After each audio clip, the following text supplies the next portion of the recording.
اور وجہ سے انہیں ٹینشن اٹھانا پڑتی تھی۔ ہو سکتا ہے یہ ان کی اپنی سوچ ہو، مگر کچھ ایسا ضرور ہوتا تھا کہ وہ ڈسٹرب ہو جاتے، اور ایمن اس بات کو کبھی نہیں مانتی تھی۔ وہ جمال کی باتوں کو ان کا وہم کہہ کر ٹال دیتی تھی، مگر جو کچھ جمال محسوس کرتے تھے ایمن اسے قطعیت سے جھٹلاتی تھی۔ جمال نے ظہیر اور سدیدہ سے یمنا کی وجہ سے پھیلنے والی ٹینشن کے لیے معذرت کی، اور ایک روز ٹھہرنے کے بعد وہ ایمن کے ساتھ واپس آ گئے۔ گھر واپس آ کر انہوں نے یمنا کو فون کیا کہ وہ ڈرائیور کو بھیجیں گے اور وہ اس کے ساتھ گھر واپس آ جائے، مگر ماجی نے بتایا کہ وہ یہاں بہت خوش ہے، اور چند روز کے بعد ماجی کو خود ہی شہر میں بینک میں کام کے سلسلے میں آنا تھا، وہ تب اسے ساتھ لیتی آئیں گی۔ جمال ماجی کا کہا نہیں ٹال سکے اور خاموش ہو گئے۔ ایمن نے اس کی کلاسز مس ہونے پر احتجاج کیا تھا، انہیں ماں کی ناراضی کا بتا کر خاموش کر دیا۔ اتنی بڑی حویلی میں یمنا سارا دن گاؤں کی لڑکیوں اور حویلی کی ملازم لڑکیوں کے ساتھ گھومتی پھرتی رہتی۔ حویلی کے ساتھ ملحقہ باغات کی سیر کے لیے صبح سویرے ہی نکل جاتی اور دوپہر کو واپس لوٹتی۔ گاؤں کی لڑکیاں اس سے بہت متاثر ہوتی، اس کے سامنے سب دبی دبی رہتی اور اس کی جی حضوری کرتی رہتی۔ ماں جی بھی اسے کچھ نہ کہتی کہ وہ زندگی میں پہلی بار ان کے ہاں آ کر ٹھہری تھی، ورنہ اس سے قبل وہ ایمن اور جمال کے ساتھ صبح آتی اور شام کو ان کے ساتھ ہی واپس چلی جاتی۔ حویلی میں سرے شام ہی اندھیرا چھا جاتا۔ ماں جی بھی کھانا کھانے کے بعد عشاء کی نماز پڑھتی، تھوڑی دیر واک کرتی اور سو جاتی، کیونکہ انہیں تہجد کے لیے اٹھنا ہوتا تھا، جبکہ یمنا کو اتنی جلدی سونے کی عادت نہیں تھی۔ وہ شہر میں تو آدھی آدھی رات تک جاگتی رہتی، کبھی ٹی وی دیکھ رہی ہے تو کبھی میوزک سن رہی ہے، اور کچھ نہیں تو سہیلیوں سے فون پر باتیں۔ اور اب گاؤں میں 8-9 بجے ہی سونے کا رواج تھا، مگر اسے نیند کہاں آتی تھی۔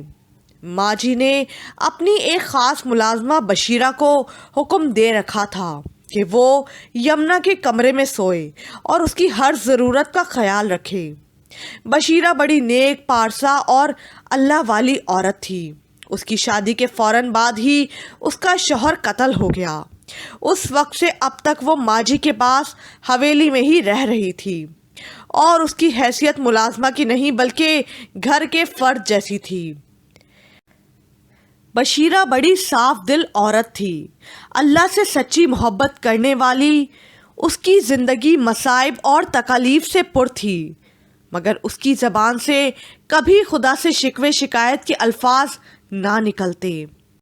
اماں، آپ نے کبھی اللہ سے شکوہ نہیں کیا کہ اس نے آپ کے ساتھ یہ سب کیوں کیا؟ پہلے ماں باپ چھینے، پھر شوہر چھین لیا، بچے بھی نہیں، ساری زندگی لوگوں کے گھروں میں محنت کر کے گزاری۔ آپ نے کبھی خواہش نہیں کی کہ آپ کو بھی اللہ نوازتا، آپ بھی خوش رہتی؟ ماں جی کی جگہ آپ بھی تو حویلی کی مالکن ہو سکتی تھی نا؟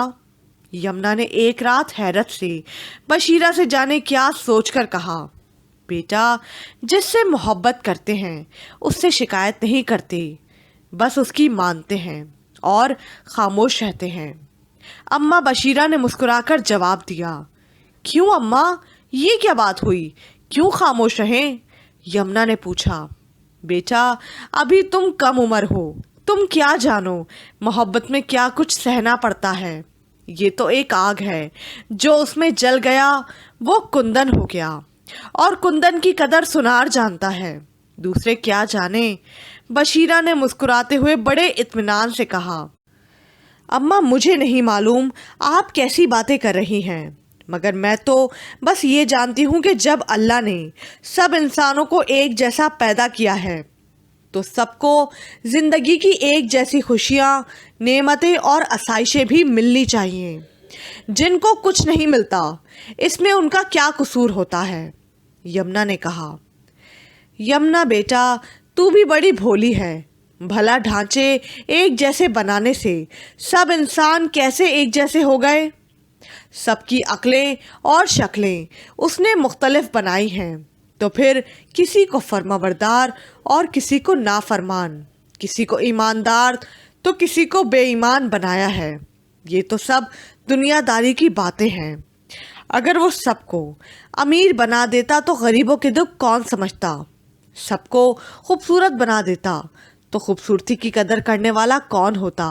بیٹا، وہ بادشاہ جو اتنی بڑی دنیا کا کارخانہ چلا رہا ہے، اس کی عقل ہم سب سے بڑھ کر ہے، اور ویسے بھی اسے ہمارے کپڑوں، حلیوں اور شکلوں کی پرواہ نہیں۔ اسے تو ہمارے دل چاہیے، پاک صاف دھلے ہوئے، ایمان کی دولت سے بھرے ہوئے دل۔ بشیرہ نے بڑی گہری باتیں کی تو یمنا اسے بس دیکھے گئی، پھر کچھ دیر بعد بولی، بھائی، پاک و صاف دھلے ہوئے دل کیا مطلب؟ میں سمجھی نہیں۔ یمنا نے پوچھا۔ جلیے تو سمجھتی ہوگی واشنگ مشین میں دھلے ہوئے۔ نہیں نہیں، ایسے دل جن میں نہ حسد ہو، نہ کینہ، نہ کوئی دشمنی ہو، بس محبت ہی محبت ہو سب کے لیے۔ بشیرہ نے اسے سمجھایا، اماں، سب کے لیے محبت کیسے ایک دل میں جمع ہو سکتی ہے؟ یہ تو بہت مشکل ہے۔ یمنا نے حیرت سے کہا۔ وہ کہتے ہیں نا، دل دریا سمندروں ڈونگے، کون دلا دیاں جانے ہو۔ دل دریا اور سمندروں سے بھی زیادہ گہرے ہوتے ہیں۔ ان کے اندر کیا کیا ہوتا ہے، کتنے راز چھپے ہوتے ہیں، کسی کو خبر نہیں ہو سکتی۔ اور تو بھی تو بہت سے لوگوں سے محبت کرتی ہے، جمال بیٹے سے، بہو رانی اور ماں جی، اس کے علاوہ اور بھی بہت سے لوگ ہوں گے جو تمہارے دل کو بھلے لگتے ہوں گے۔ پھر جیسے جیسے تو آگے بڑھے گی اور بہت سے لوگ تیرے دل میں سماتے جائیں گے، اور پھر ان سب میں سے کوئی ایک تیرے دل کو سب سے زیادہ اچھا لگے گا، اس کی برائیاں بھی تجھے خوبیاں لگیں گی، اور اس کے لیے تو اپنا سب کچھ قربان کرنے پر تیار ہو جائے گی۔ اس کے بدلے میں تجھے ساری دنیا کی نعمتیں بھی دی جائیں تو پھر بھی انہیں نہیں لے گی۔ تجھے تو صرف وہی چاہیے ہوگا جسے تیرا دل سب سے زیادہ محبت کرتا ہے، جس پر تو سب سے زیادہ اعتبار کرتی ہوگی۔ اس لیے بیٹا، محبت میں بڑا پھیلاؤ ہے۔ یہ ایک ایسا تھیلا ہے جس کے اندر جس کو ڈالتی جاؤ گی، یہ اسے سمیٹتا جائے گا۔ بشیرہ نے بڑے معتبرانہ انداز میں اسے سمجھایا۔ اماں، کیا آپ کی زندگی میں بھی کوئی ایک ایسا آیا جو آپ کے دل کو سب سے زیادہ اچھا لگا؟ یمنا نے مسکرا کر شرارتی انداز میں پوچھا۔ ہاں، عبدالغفور سب سے زیادہ اچھا لگا، مگر وہ بہشتی تو شادی کے چوتھے دن قتل ہو گیا۔ ہم دونوں ایک دوسرے سے بہت محبت کرتے تھے اور اب بھی کرتے ہیں۔ میں اس سے سارا دن باتیں کرتی رہتی ہوں اور وہ خاموشی سے سنتا رہتا ہے۔ بیٹا، وہ مرا نہیں بلکہ ایک یاد بن کر میرے دل میں ٹھہر گیا ہے۔ بشیرہ نے نم آنکھوں سے کہا۔ اماں، آپ ان کے مرنے پر بہت روئی ہوں گی، اللہ سے بہت شکوہ کرتی ہوں گی کہ اس نے اتنی جلدی آپ سے آپ کی محبت چھین لی۔ اماں، ویسے آپ کے ساتھ بہت زیادتی ہوئی تھی، یمنا نے کچھ کنفیوز ہو کر کہا۔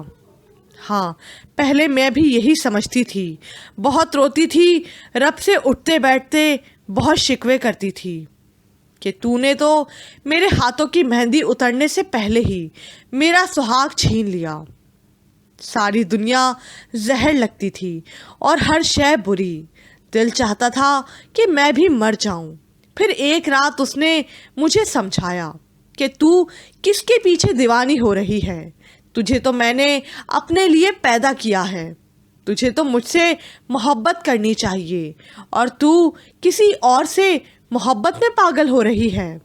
تیری تنہائیوں کا ساتھی تو میں ہوں اور تو کسی اور کو ڈھونڈتی ہے۔ تیری سرگوشیوں کو میں سنتا ہوں اور تو اسے پکارتی ہے۔ وہ تو دنیا میں تیرا ساتھی تھا اور تیرا میرا ساتھ تو ہمیشہ ہمیشہ کے لیے ہے۔ بیٹا پھر میں بہت روئی. مجھے یوں لگا جیسے میں بھٹک گئی تھی, کہیں کھو گئی تھی. وہ مجھے واپس لایا, پھر اپنی محبت کے درشن کرائے اور پوچھنے لگا, بتا بشیرہ اب تو کسے زیادہ چاہتی ہے, غفور کو کہ عبدالغفور کو؟ اور پھر میں اس کے آگے جھک گئی, بہت روئی, بہت زیادہ. میں نے کہا صرف غفور کو. پھر وہ بولا, پھر کاہے کو روتی ہے پگلی, جس کو میں مل گیا اسے اور کیا چاہیے. بس اس رات کے بعد میں نے اس سے شکوے کرنا چھوڑ دیے اور اسے اپنا ہمراز بنا لیا. اس سے دوستی کر لی, اس پر ایمان لے آئی. بشیرہ نے مسکراتے ہوئے کہا, کیسا ایمان؟ کیا آپ پہلے مسلمان نہیں تھیں؟ یمنا نے حیرت سے پوچھا. جھلیے, کلمے والا ایمان نہیں, دل والا ایمان. کلمہ تو سارے مسلمان پڑھتے ہیں, پر دل والا ایمان کسی کسی کو نصیب ہوتا ہے, صرف ان کو جن سے وہ بہت محبت کرتا ہے. بشیرہ نے معنی خیز انداز میں کہا. کیا مطلب؟ میں سمجھی نہیں. یمنا نے حیرت سے پوچھا. جب ساری دنیا بے اعتبار لگے اور صرف رب پر دل سچا اور پکا اعتبار کر لے, جب مصیبت میں بہت لوگ مدد کو آئیں مگر دل اس کے علاوہ کسی اور کی مدد قبول نہ کرے, تو یہ دل والا ایمان ہوتا ہے جو نبیوں, پیغمبروں, ولیوں اور اللہ سے محبت کرنے والوں کو نصیب ہوتا ہے. ہم عام انسان بھی اس کے مقرب بن جاتے ہیں, مگر اس کے لیے بہت محنت چاہیے, ریاضت چاہیے, خلوص چاہیے. جیسے دنیاوی رشتوں میں محبت یا چاہت, خلوص اور وفا مانگنی ہے, قربانی مانگنی ہے. جب کوئی اپنے رب پر سچا ایمان لے آتا ہے تو پھر ایسے ایمان والوں کو سرے عام سولی پر چڑھا دیا جائے یا آگ میں ڈال دیا جائے, وہ مطمئن رہتا ہے, کسی سے شکوہ نہیں کرتا, مگر یہ کسی کسی کو نصیب ہوتا ہے. ہم کہاں اس قابل؟ بشیرہ نے کہا تو یمنا نے چونک کر اسے دیکھا. مگر اماں, آپ تو کہہ رہی تھیں کہ آپ اس پر دل سے ایمان لے آئیں, اور اب کہہ رہی ہیں کہ میں اس قابل کہاں؟ یمنا نے حیرت سے پوچھا. تو بھی بڑی بھولی ہے. بندہ صرف دعوے کرتا ہے, قبول تو وہ کرتا ہے. معلوم نہیں اس نے میرے ایمان کو قبول بھی کیا ہے یا نہیں. بشیرہ آہ بھر کر بولی, اماں ضرور کیا ہوگا, آپ فکر نہ کریں. یمنا نے مسکراتے ہوئے کہا. اچھا تو کہتی ہے تو مان لیتی ہوں. بشیرہ نے ہنستے ہوئے جواب دیا. اماں ایک بات تو بتائیں, جب اس نے انسان کے دل کو اپنی محبت کے لیے بنایا ہے تو پھر اس میں کسی اور کی اتنی محبت کیوں ڈالتا ہے جسے انسان سب سے زیادہ چاہنے رکھتا ہے, اور پھر اسے خود ہی چھین لیتا ہے؟ یہ کتنا عجیب سا گورکھ دھندا ہے. انسان تو تماشا بن کر رہ جاتا ہے. یمنا نے حیرت سے پوچھا. سن, اگر تو گاؤں نہ آتی تو تجھے کیسے معلوم ہوتا کہ یہاں تجھے کون کون چاہتا ہے اور کتنی محبت کرتا ہے؟ اس طرح وہ پہلے بندے کے دل کو بندوں کی محبت کے درشن کراتا ہے. اگر وہ بندے کے خالی دل کو سیدھا سیدھا اپنی محبت سے بھر دے تو وہ دل کسی اور کی محبت کو کبھی محسوس نہ کرے.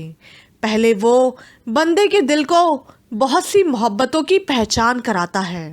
مثلاً بچہ جب پیدا ہوتا ہے تو پہلی آنکھ ہی وہ محبت کی گود میں کھولتا ہے. پھر ماں, باپ اور بہن بھائیوں کا محبت سے اسے چھونا, اسے پیار کرنا. پھر جیسے جیسے وہ بڑا ہوتا جاتا ہے محبت کی شکلیں بدلتی جاتی ہیں, مگر محبت کا وجود اپنی جگہ قائم رہتا ہے. جب بندے کا دل بہت سی محبتوں سے پر ہو جاتا ہے تو پھر رب کریم پوچھتا ہے, اے بندے اب تو کس سے زیادہ محبت کرتا ہے؟ اور جب بندہ اس کی محبت کا اقرار کرتا ہے تو پھر کہتا ہے, ٹھیک ہے پھر امتحان کے لیے تیار ہو جا. بشیرہ کسی بزرگ کی طرح جذب کے عالم میں اسے بتا رہی تھی. پر کیسا امتحان؟ یمنا نے چونک کر پوچھا. جب کوئی کسی سے محبت کرتا ہے اور اس کا محبوب پہلا سوال پوچھتا ہے تم مجھ سے کتنی محبت کرتے ہو، جانتی ہو وہ کیا جواب دیتا ہے؟ کہتا ہے میں تمہارے لیے آسمان سے تارے توڑ کر لاؤں گا، زمین پر نہر کھود ڈالوں گا، پہاڑ کو ریزہ ریزہ کر دوں گا۔ اور رب کیا کرتا ہے؟ رب محبتوں کی آزمائش کرتا ہے۔ انسان جس جس شے سے زیادہ محبت کرتا ہے اسی سے اسے آزماتا ہے، اور جب انسان اس امتحان میں پورا اترتا ہے تو پھر اسے اپنی سچی اور سچل محبت سے نوازتا ہے۔ بیٹا وہ بڑا سخت امتحان لیتا ہے، یہ تو وہی جانے اور اس سے محبت کرنے والے جانے۔ محبت کی باتیں، محبت کے رنگ، محبت کے دکھ بڑے نرالے ہوتے ہیں۔ بشیرہ نے گہری سانس لیتے ہوئے کہا، اماں کیا محبت یوں بھی ہوتی ہے؟ یمنا نے بشیرہ کی باتیں سن کر نہایت حیرت سے پوچھا۔ ہاں، اصل محبت تو یہی ہے، بلکہ حقیقی محبت۔ ہم تم انسان تو محبت کا کچھ اور مطلب لیتے ہیں، مگر اس کے نزدیک محبت کچھ اور ہے۔ بشیرہ نے کہا، کچھ اور؟ کیا مطلب؟ اماں آپ تو پڑھی لکھی نہیں، پھر اتنی مشکل باتیں کہاں سے سیکھیں؟ یمنا نے حیرانی سے پوچھا۔ بیٹا ایسی باتوں کے لیے کتابیں ضروری نہیں، اس سے محبت کرنے والے دل ہی کافی ہوتے ہیں۔ ویسے میں گاؤں کی مسجد کے مولوی صاحب کی بیوی آپا جنتے کے پاس درس لینے جاتی تھی۔ وہ بڑی پڑھی لکھی اور اللہ والی عورت تھیں۔ ان سے یہ علم لیا، پھر میری مالکن بھی تو بہت اللہ والی ہیں۔ بشیرہ نے اچانک یمنا کی طرف دیکھا، وہ سو چکی تھی۔ اس نے مسکراتے ہوئے اسے چادر اوڑھا دی اور خود تہجد کی نماز کے لیے وضو کرنے چلی گئی۔ توقیر آفس سے لوٹا اور قدرے تھکے ہوئے انداز میں صوفے پر بیٹھ گیا۔ نجمہ اس کے پاس صوفے پر بیٹھی کسی سے موبائل پر باتیں کرنے میں مصروف تھی۔ بات ختم کر کے انہوں نے چونک کر توقیر کی طرف دیکھا۔ کیا بات ہے بیٹا، بہت تھکے ہوئے اور اداس لگ رہے ہو؟ نجمہ نے محبت سے پوچھا۔ بس یوں ہی، اس نے آہستہ سے جواب دیا۔ یہ کیا بات ہوئی؟ اس اداسی کی وجہ کیا ہے؟ مجھے کچھ تو بتاؤ۔ نجمہ نے اس کے سر پر پیار سے ہاتھ پھیرتے ہوئے پوچھا۔ کچھ نہیں امی، اس نے ایک لمبی آہ بھری۔ توقیر میں تمہیں کیسے سمجھاؤں؟ تم میری بات سمجھتے کیوں نہیں؟ انہوں نے خفگی سے کہا۔ کون سی بات؟ اس نے چونک کر پوچھا۔ یہی کہ اب وقت آ گیا ہے، تم شادی کر لو، تمہاری اچھی جاب لگ گئی ہے، ہمارے پاس اچھا گھر ہے اور ہر نعمت موجود ہے، پھر کس بات کی کمی ہے جو تم شادی سے انکار کر رہے ہو؟ نجمہ نے پوچھا۔ بس انتظار کر رہا ہوں، توقیر نے آہ بھرے لہجے میں کہا۔ کس کا انتظار؟ ایک بات کا۔ توقیر نے گہری سانس لیتے ہوئے کہا۔ کوریڈور میں رکھا فون بجا تو نجمہ اٹھ کر فون سننے چلی گئیں۔ توقیر نے اپنا موبائل نکال کر ردا کے نمبر پر کال کی، مگر اس نے کال اٹینڈ نہ کی۔ توقیر کو ٹینشن ہونے لگی کہ ردا نے کال کیوں نہیں اٹینڈ کی، ہو سکتا ہے وہ بزی ہو۔ اس نے سوچا، پھر اس کی نظر ٹیبل پر پڑے رشنا کے موبائل پر پڑ گئی، اور اس نے جلدی سے میسج لکھ کر اسے سینڈ کر دیا اور فوراً ہی میسج ڈیلیٹ بھی کر دیا اور اٹھ کر وہاں سے چلا گیا۔ ردا کا موبائل سائڈ ٹیبل پر پڑا تھا اور وہ واش روم میں تھی۔ حاتم کسی کام سے آوازیں دیتا ہوا اس کے کمرے میں آیا اور وہیں کھڑے ہو کر ادھر ادھر دیکھتے ہوئے اس کو آواز دینے لگا۔ ردا کہاں ہو بھائی؟ اسے واش روم سے پانی گرنے کی آواز آئی۔ وہ اس جانب دیکھ کر باہر جانے لگا کہ ردا کے موبائل پر میسج ٹیون آئی تو حاتم نے جھک کر اس کے موبائل کی اسکرین کی طرف نظر کی۔ اس نے چیک کیا تو رشنا کے نمبر سے میسج تھا۔ اس نے ضروری میسج سمجھ کر اسے پڑھا۔ I just want to know, do you love me or not؟